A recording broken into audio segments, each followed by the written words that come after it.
Hi everyone, I'm CJ, publisher for Macaroni Kid Richmond, Chesterfield, and Chester, and welcome to our conversation Speaking Up for Our Kids. Parenting is a wild ride, and when you're navigating the world of unique needs, it can sometimes feel like you're driving without a GPS. Maybe you're managing learning differences, hitting developmental milestones, or just trying to figure out how to best advocate for your child in school. No matter the challenge, you don't have to do it alone. Today, we're having an honest conversation about speaking up for our kids with unique needs. We're diving into what it really means to advocate for the children in our lives, our kids, our students, our community's youth, especially in the moments when their voices are overlooked, misunderstood, or minimized. Because here's the truth: kids don't just need us to love them, they need us to stand up for them, to protect them, to believe them, to create spaces where they feel safe, seen, and supported. And sometimes they need us to speak the words they can't yet find. To start off this conversation, we've partnered with a couple of local experts who are passionate about supporting our Metro Richmond families. First, we have Lauren Isaacson representing the Tutoring Hub. Lauren is a dedicated special education advocate. She is a powerhouse when it comes to understanding your child's rights and ensuring that they get the support they deserve at school. We also have Robert Reagan, known as the Dyscalculia Mentor. Robert specializes in helping families navigate the often misunderstood world of math-related learning disabilities. He brings a wealth of knowledge and a ton of empathy to the table. So without further ado, let's get started.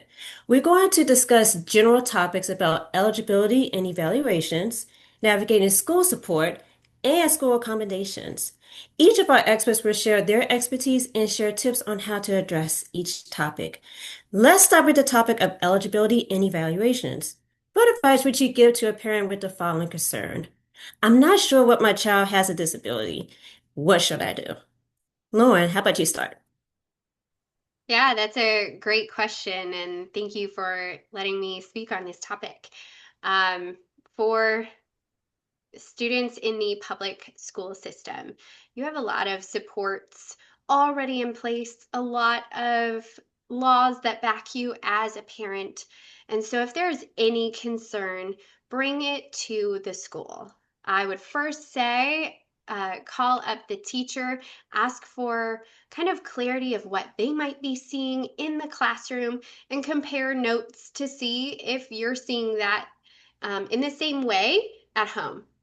If there are further concerns, either academically, behaviorally, things that might require that extra support in the classroom, to make sure you put your request in writing to either the teacher, the administrator, someone at the school that might work with special education students, and request just more information, possibly seeking an evaluation for their child. If it's not in writing, it didn't happen. And so they need that to move forward. So if you have any concern, make sure you write it in an email or a written note that goes to the school. Awesome. And Robert, do you have anything to add with this? Well, I think Lauren covered most of it. I want to emphasize the aspect of the paper trail. Most schools are very supportive when it comes to special needs, and they're 90% of the time they're on your side and you work together as a team. But once in a while they have a disagreement, you don't see eye to eye. So is really important to have that paper trail going. And I have been reading up on the law recently. If you do initiate an evaluation, I think there's 60 days they have to begin that evaluation. Hey, so Robert, this next question is for you. The school told me that they would not evaluate my child to determine eligibility. What are my next steps? Oh, well, CJ, that's unusual that happens, but it does happen. I've seen it happen. Unfortunately, the next steps, because it is within your rights to get an evaluation, the school cannot just deny that. The parent is the one to initiate that, and the school has to comply with that. So if it is a hard no, you definitely want to go to the different administrators at the school, just to make sure, because you don't want to escalate the situation if it doesn't need to be. Um, And then they do have that 60 days to comply with it. And if they don't, I think Lauren would know more about what happens after that. But I know the school districts have special adjudicants to kind of mediate in those situations, and it's usually ironed out at that level. But if not, there's other moves to take as well. Right. And Lauren, anything that you'd like to add?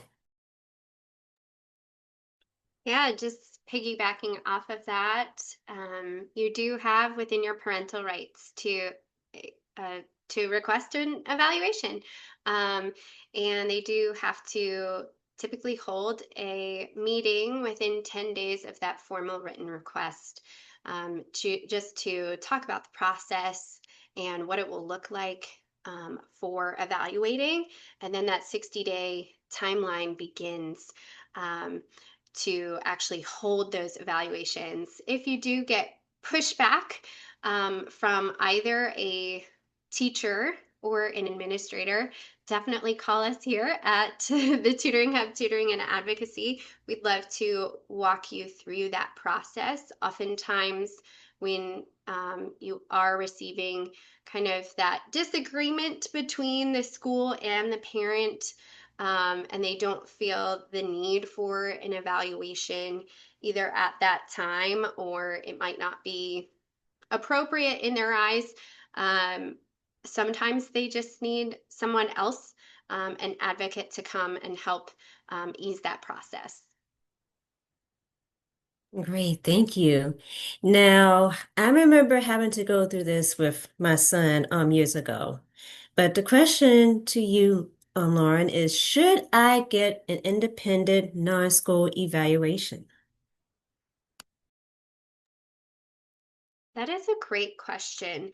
Um, just for the sake of finances, I would say if it's available to you to go to the school first, it's going to save money for you as the parent to have that evaluation done by the school. But absolutely, if there are further concerns or you have already sought out an evaluation from the school level at their expense, definitely do your due diligence, seek out uh, pediatricians for additional advice and um, different areas of evaluation that could be reviewed. There's also something, if there is a disagreement between an evaluation and the parent concern, you can also seek an evaluation from an outside source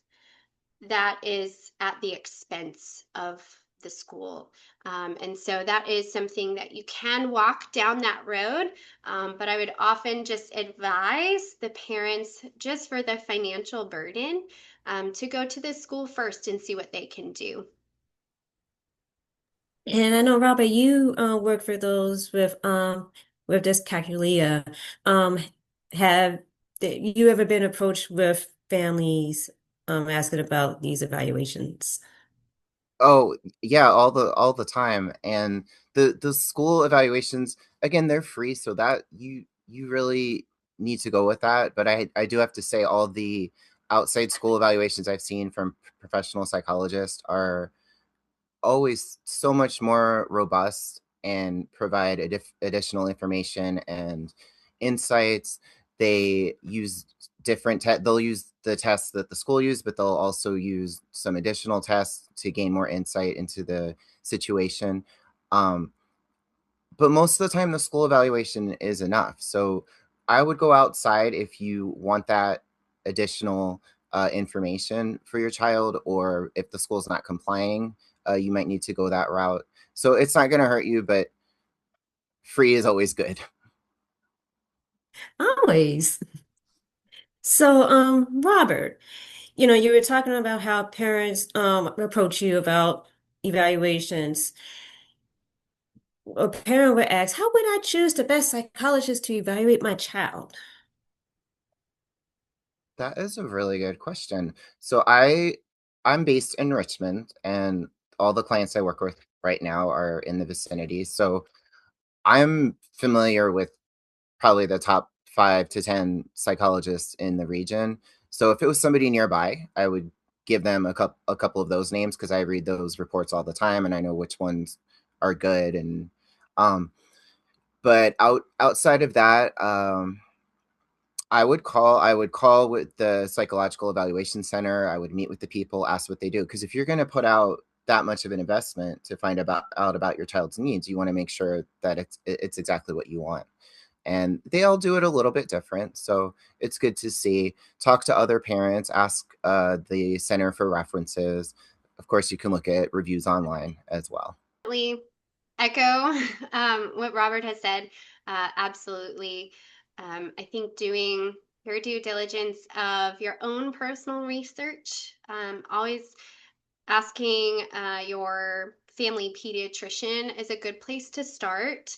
Oftentimes they have a connection and a referral that might be able to get you in a little faster. Oftentimes these evaluators are hard to come by and to get on their schedule. So you might be waitlisted for several months at a time. And I've had clients in all areas of the United States. And so, me having a list for every state is virtually impossible right now on my end.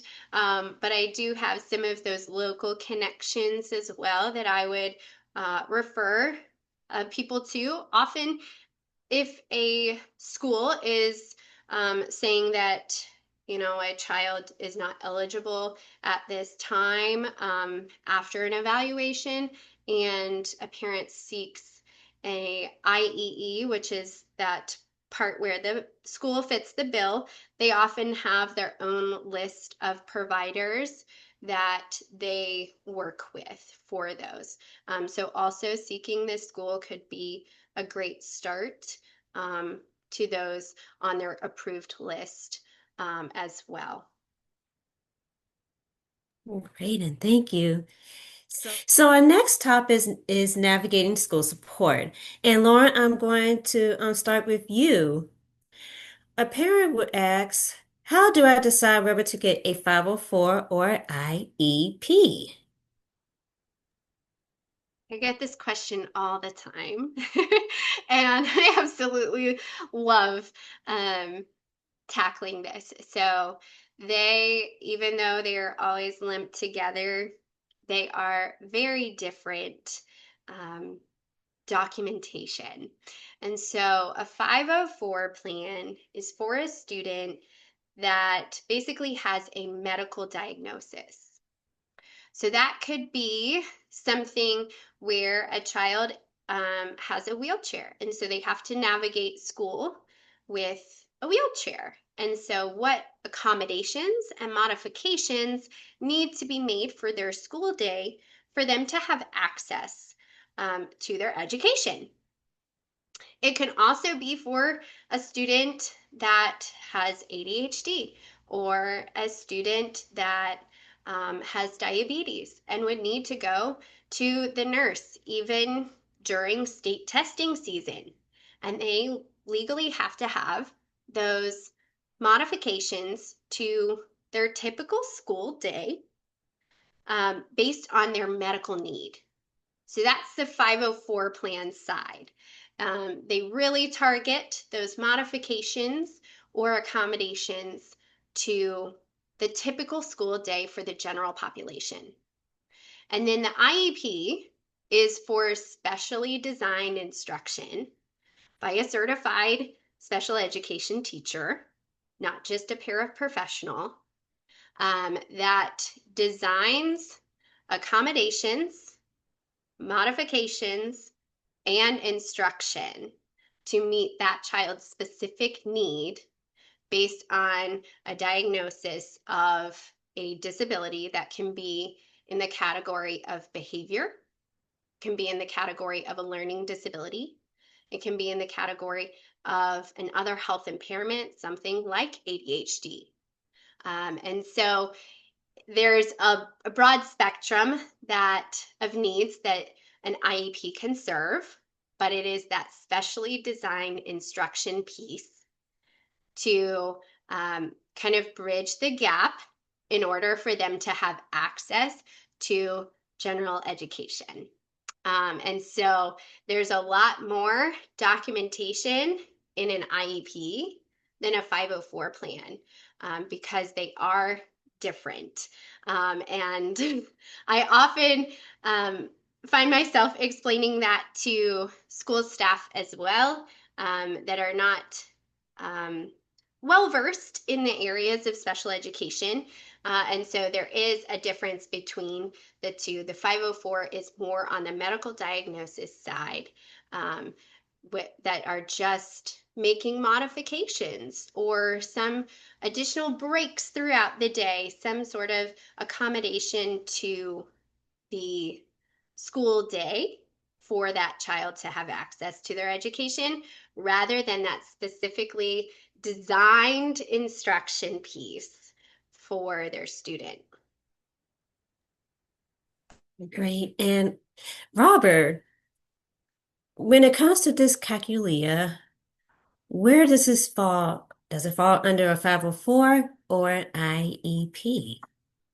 Dyscalculia is definitely under an IEP, 100%. It's usually listed as a specific learning disability in math. Not too many states yet officially use the word dyscalculia, but I've been seeing it more and more in IEPs under the diagnosis. And from a practical standpoint, by the way, Lauren, that was a beautiful explanation. That was perfect.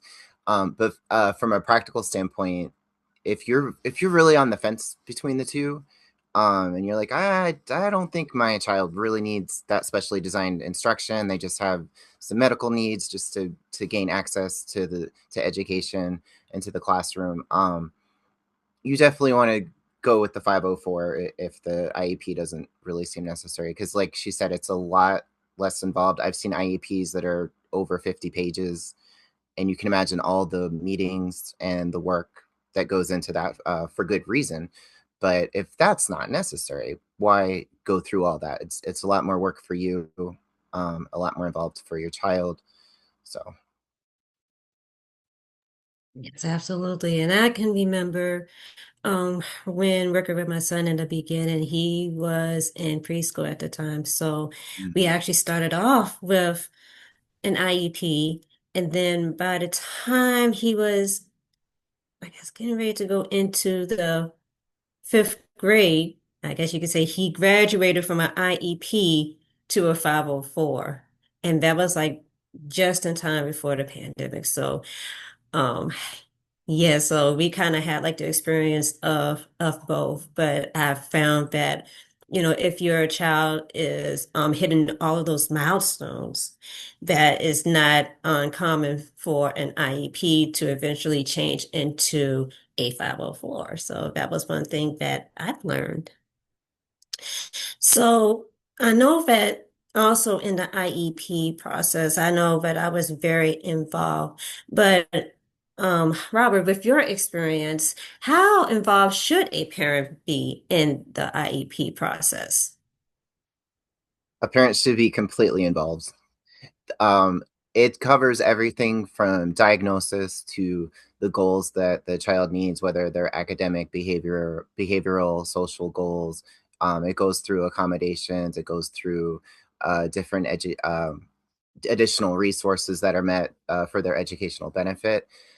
Um, it's something that you want every time you get a draft. You want to read the whole thing. There's going to be things in there that you want to add to or modify, um, and you who knows your kid best, it's you, so you really need to be the person kind of steering that. So that's why it's called an IEP team, because every person involved and the parent is just as much a crucial part of that as the special ed coordinator, as the administrator, as the school psychologist. So you need to be very involved. Yes, and would you agree, Lauren, as well? Absolutely, 100%. And oftentimes, especially if it's the first time around, and sometimes the school has the concern first instead of the parent. And they go through the evaluation and they're like, what do I do with this 30-page document? I don't know what this is truly saying. One, take the time to read through it. Absolutely. There is a lot of information there. And if something doesn't seem quite right or you have questions about it, note that at the meeting. And it's not just a one-time thing. um, these meetings are required to be held at least, and I say that with emphasis there, at least once a year. But there is any time that you have a concern, you can come back to the table and have a discussion, make changes to all of it, some of it, one little sentence of it. um, and if it is, seemingly daunting task, ask for someone to come with you. As a parent, you have the right to bring anyone to be a part of that team. They might not have the same parental rights as you do at the table, but you can have anybody at the table. So maybe that's another educator, maybe that's a grandparent or someone that spends significant time with your child. That could even be an advocate. And hopefully it wouldn't get to this point, but it could be an attorney as well. So oftentimes just having another person provide that guidance is necessary for you to understand what exactly that document is, because it's long and layered with legal terms, and so it is oftentimes a daunting task, especially if you're first starting out with an initial IEP. She just reminded me of just further thoughts on the word team Mhm. and how important it is when you go in to have that team spirit. Because like I said before, most schools by and large are very willing to cooperate with you. So if you go in with the spirit of teamwork and that you're all on the same side, it usually goes pretty well. I was in the classroom for 20 years, and the parents that came in with that kind of demeanor, it's just so much more efficient to get things done. It's just a much more pleasant experience for everyone. You don't want to go in there, all ready to battle when you don't even know that that's kind of the environment that it's going to be. Just assume it's going to be a supportive, pleasant environment. Um, and then, of course, one occasionally in a blue moon, it does get to the point where you have to kind of put your foot down and Yeah, and I wanted to add to that as well because I've heard quite a few parents that mentioned that their IEP meetings did not go well. They felt that the child's needs was not being seen or heard or reflected in those IEP goals. What's the process in the event that that happens? Yeah, I would say kind of a first step that often helps support that process a little bit easier is to have an advocate come in, and an advocate just is there to help kind of navigate and mediate the situation before it were to escalate. They can often review the documents ahead of time, so that they can be prepared to ask those certain questions. I myself was in the position of a special education teacher writing the documentation, and now I serve as an advocate to families. And so I am able to pinpoint those little tiny details that might be a point of contention at the meeting. And so that is something I kind of specialize from being on the special education side. And so I would say the first step is to ask those questions to an advocate, have another person lay eyes on the document, to kind of be able to really understand what's going on, even bring them to the table, um, a part of that meeting with you, to kind of see what can be further done to support the child. And then if that were not to go over well, you can seek mediation with a legal mediator. And then you can also request for your district's special education coordinator to come in. Oftentimes that would be kind of the step on the administrator's side to request that, but a parent can request that they be invited to the meeting at any time. And then if it were to then go to a legal route, to be able to seek an attorney.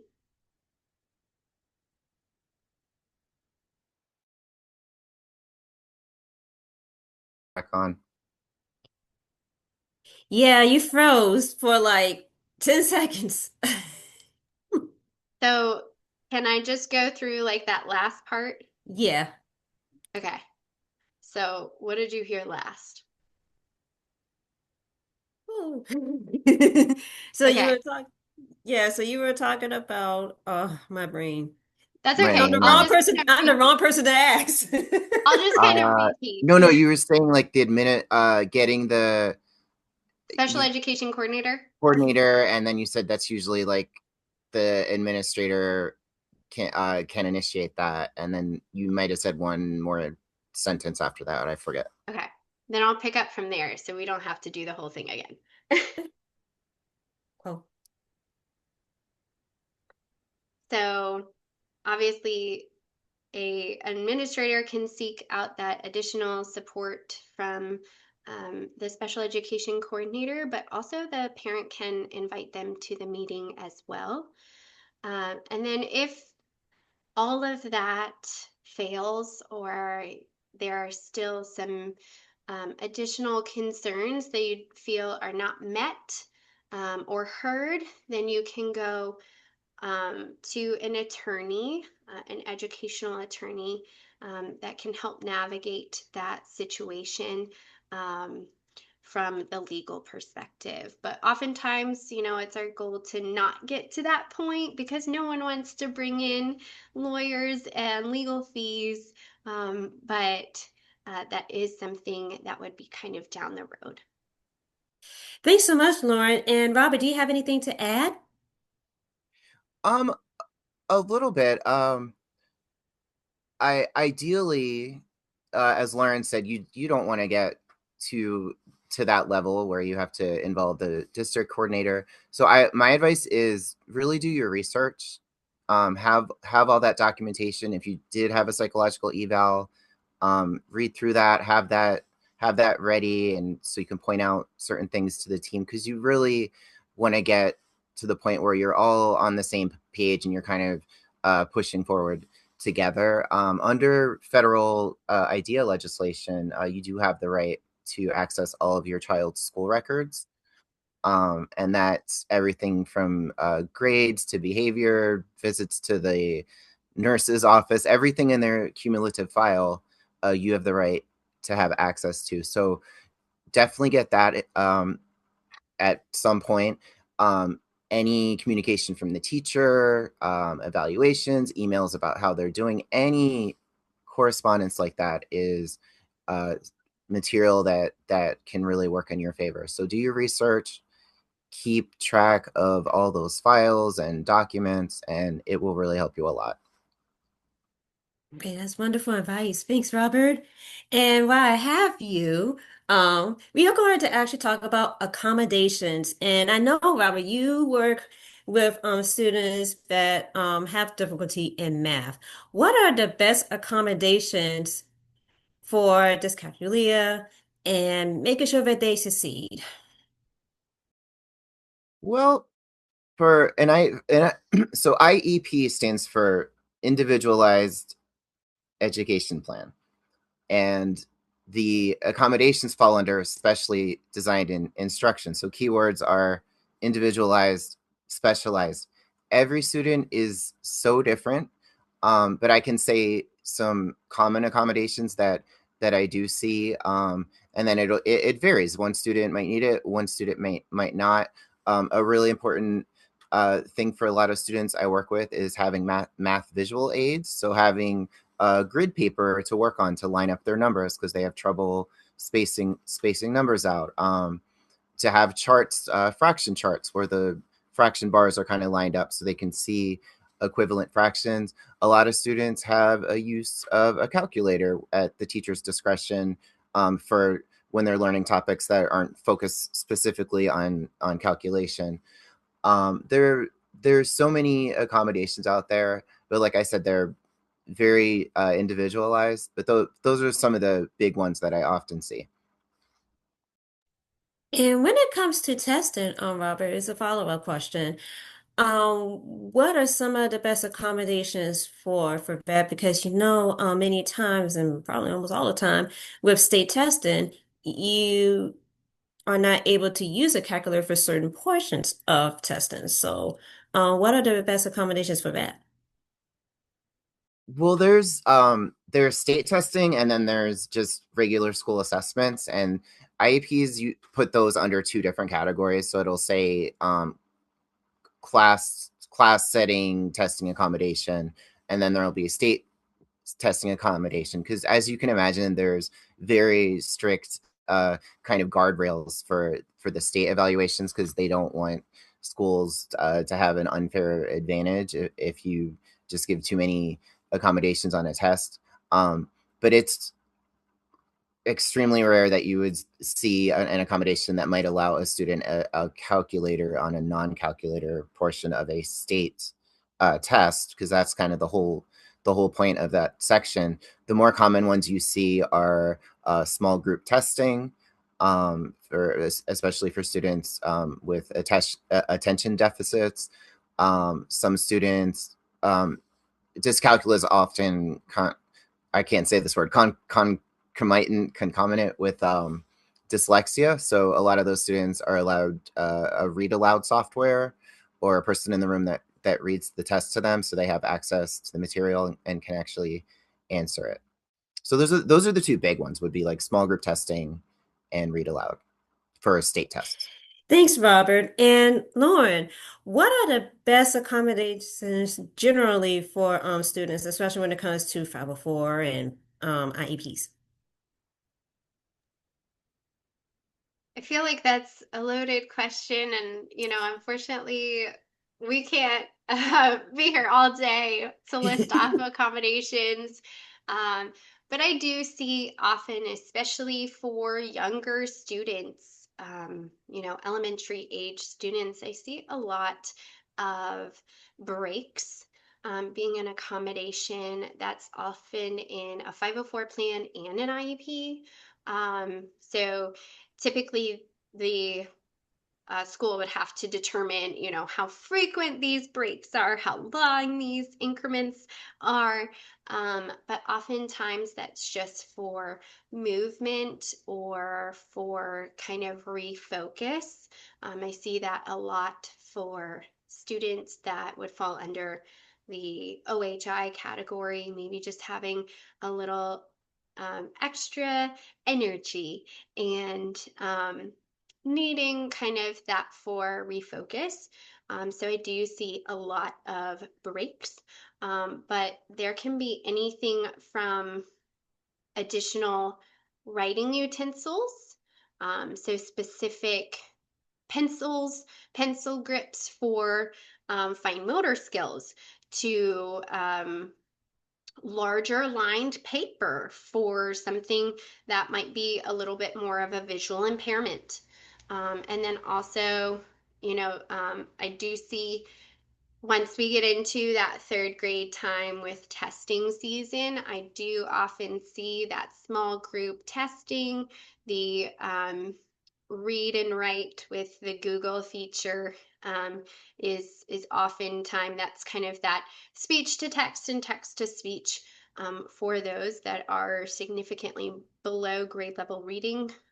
I know in certain states, if they are not up to grade level reading standards, they will provide that software to every student. And so it would also be on students with IEPs as an accommodation as well. So Those are some of the typical ones, but then we also see some that you've only seen once or twice per that student's need. And so, we could sit here all day and list off accommodations, but those are some of the ones that I often see, and those visuals that Robert mentioned as well. Yeah, and I have a follow-up with that. So I know we were talking about learning accommodations, but we also know that there are students with just medical accommodations. So, especially for people with diabetes like myself, for example, and then also medical conditions where it involves that they may have to have a little bit more bathroom breaks when needed. What are some of those common accommodations for those? Yeah, I often see preferential seating as an accommodation that could be for a student with a 504 plan as well. And that could be, close to the door, a little bit more frequent access to the bathroom, to the nurse, things of that nature. If a student is in a wheelchair, they might have a specifically designed desk that is higher and wider than the typical desks or tables that are provided in the classroom. There also might be an additional, I remember back in high school, everybody seemed to be breaking their leg at one point and would need extra time to get from classes to classes. So they would leave 5 minutes early. And so that could be an additional modification to their day. It could also be um, a specific instrument that is used only at school. It could be a communication device that is also a part of assistive technology that could be used to communicate, which is a visual board. It's often seen on a phone or an iPad, and sometimes those stay at school, and sometimes those are at home, or there's duplicates. And so those things would be provided as an accommodation in both either a 504 or an IEP for those students. Yes, and this one is actually for both of you. What about students with ADHD? When it comes to like sensory overloads and whatnot, what are some of the accommodations for those? Yeah, those are becoming more and more common. I would say since I started teaching many years ago, um, students with IEPs with ADHD and attention issues have tripled or quadrupled. And I think part of that is we're just becoming more aware of it and able to identify it easier. But some of the common ways that is addressed is they do get more breaks sometimes. They're allowed use of like little fidget toys they can kind of play with during instruction. I've seen some students that get to sit on one of those little bouncy balls so they can kind of bounce a little bit while they're learning. So they really like that. And another common one, another very common one is frequent teacher check-ins. So during independent work time, especially, the teacher just checks on them and say, "Hey, are you on task? Are you doing what you're supposed to? Do you have any questions?" And just make sure they're on the right track. Yeah, you want to add more?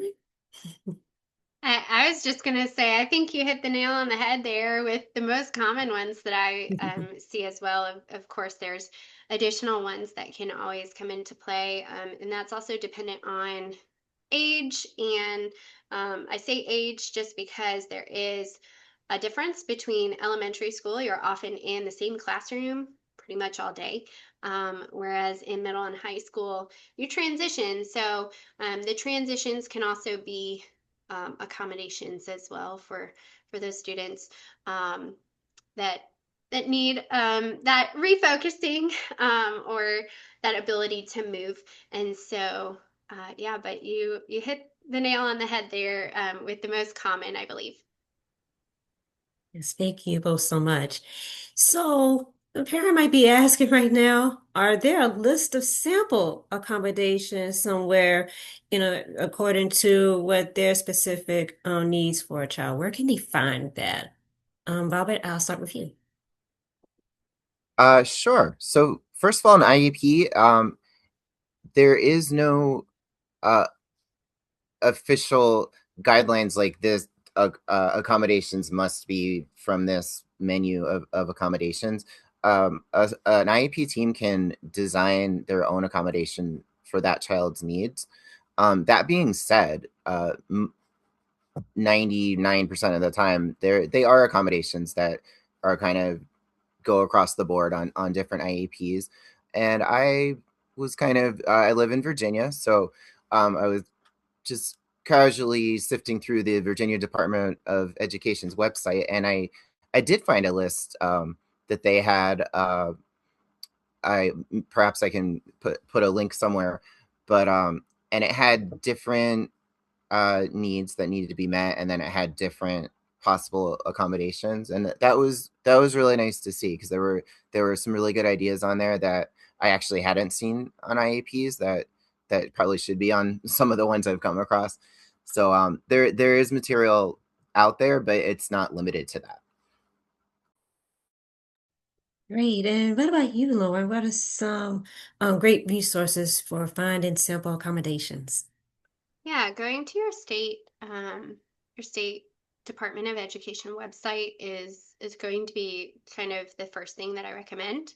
Um, but also, a parent knows their child and what they might be using at home, and oftentimes we like to see that continuity between home and school. And so there are often times that if a parent is willing to provide something and the school approves that accommodation, whether it's a particular fidget or something, that can be a discussion at the IEP team table. And so, if a parent is willing to kind of provide that for continuity's sake, that can be an additional one that is added to the list that might not appear in somebody else's because it's, again, individualized to that child.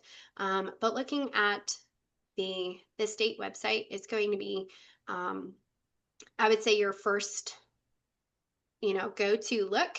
But then also there are a lot of universities that have done case studies on students with disabilities and have created different lists of um, typical accommodations that you might see for a child with a certain disability category.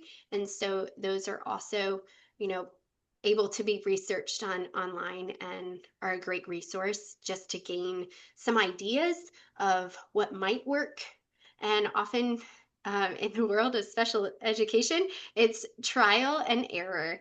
So what you might think would work might not be the best fit.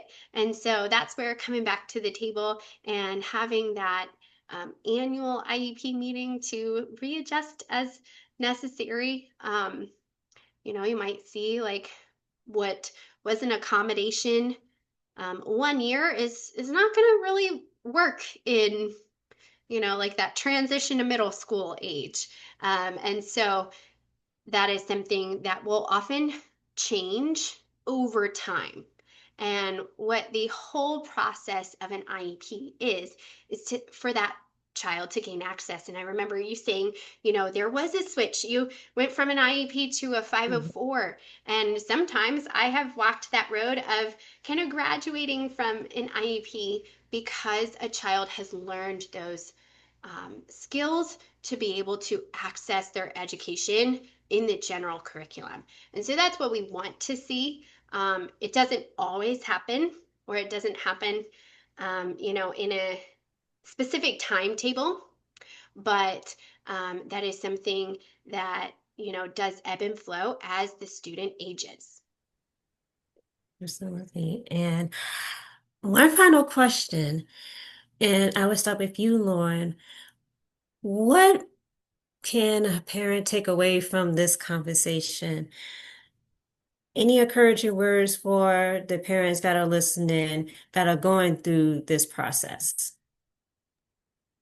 Yeah, that's a great question. I think first and foremost, congratulations. You're a great parent. You're doing what's best for your child. And, thank you for coming to learn more because it shouldn't be a solo road. There are tons of people waiting to be in your corner, educators.